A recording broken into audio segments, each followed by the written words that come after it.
For today's video, may quick and simple tutorial tayo ngayon on how to convert G-Credit to GCash or how to cash out G-Credit to GCash.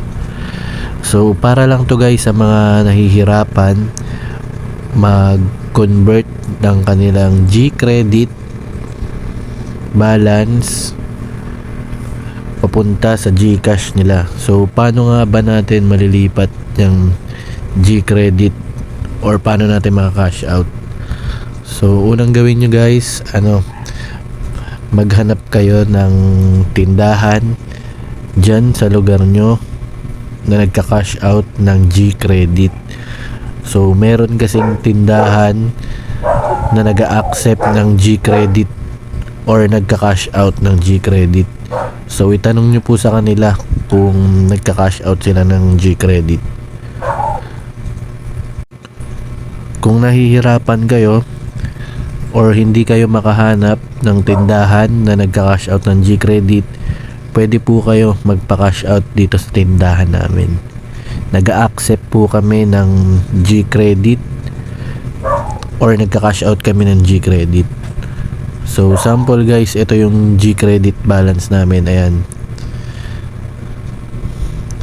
So yan, makikita nyo po mayroon kaming 1k G-Credit balance. So kung magpapa-cash out kayo sa tindahan namin, ganito lang po yung gagawin. Ganito po kami mag-process nung G-Credit. So ganito po yung paraan namin para mag-cash out ng G-Credit dito sa tindahan namin kung sakaling gusto nyo po. Una po, click nyo lang yung QR code scanner. Ayan po nasa baba. Then tapat nyo lang po yung QR code ng tindahan kung saan kayo nagpapa-cash out. So dito sa tindahan namin, i-upload ko lang po yung QR code or i-scan ko po yung QR code namin.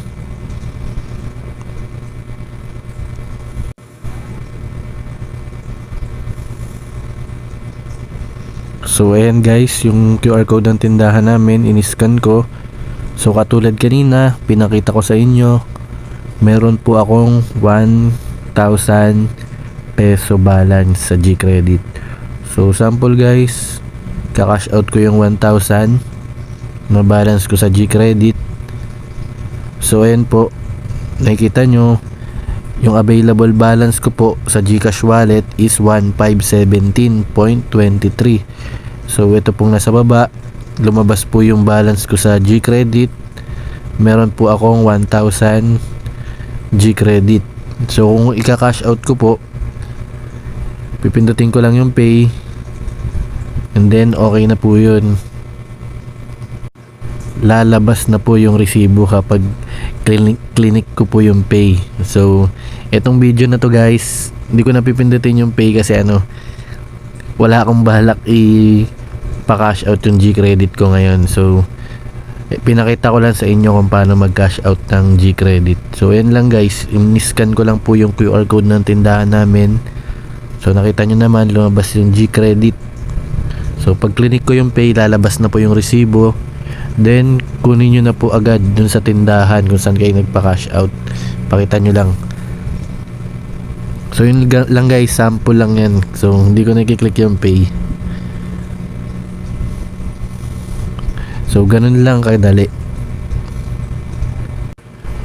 At kung nahihirapan ka maghanap ng tindahan na nagka-cash out ng G-Credit or nagko-convert into cash, kung di ka makahanap ng tindahan, ayan po yung Facebook account ko. Mag-iiwan ako ng link dyan sa baba ng comment section, link ng Facebook account ko. I-PM nyo ako dyan guys, para lang sa mga nahihirapan mag cash out or convert ng G-Credit to GCash. Message nyo ako dyan sa baba, nandyan yung comment nandyan yung link ng Facebook account ko. Message na lang ako sa mga nahihirapan, tulungan ko yung mag cash out ng G-Credit. So yun lang guys, sana naturuan ko kayo kung paano mag cash out ng G-Credit.